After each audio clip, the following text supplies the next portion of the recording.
ang hinahangaan po naming pinakamagaling na Pangulo ng Pilipinas, PRRD, Digong, Iron Man.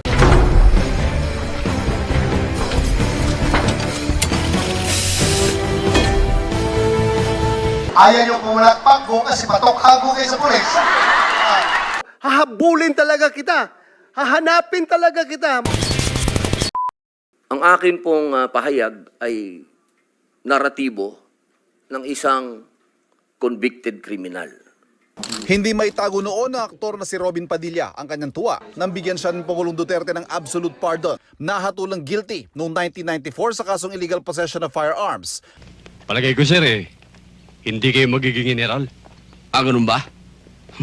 Baka senador, pwede ko. Ako po ay convicted. Ako po ay nakulong.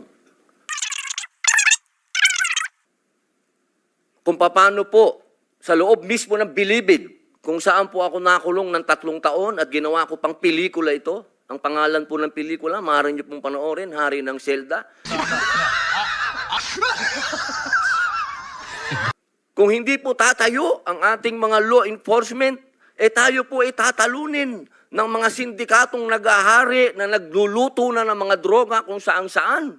Sangkot sa illegal na droga ang malapit na kaibigan ng Pangulo na si Presidential Economic Advisor Michael Yang. Sa isang text message, kinumpirma ni Police Director Cascolan na natanggap niya ang report ni Asierto at pinasa niya ito kay General De La Rosa.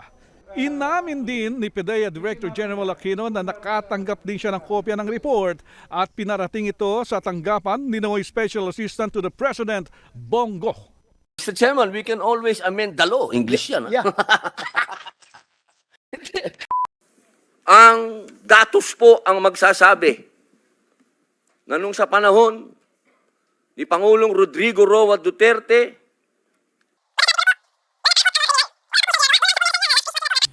ang datos na sinubmite sa Senado ay Crime Index, July 1, 2016 to April 21, 2018, 196,518. July 1, 2022 to April 21, 2024, 71,544. Mas mataas ang krimen nung panahong yon, 16 to 18 ng 60%, halos triple. tinatanggal mo yung kate. Makati eh. Yan. Mga kababayan, lubog na po tayo sa utang. Huwag kayong magpanik dyan. Utang lang yan.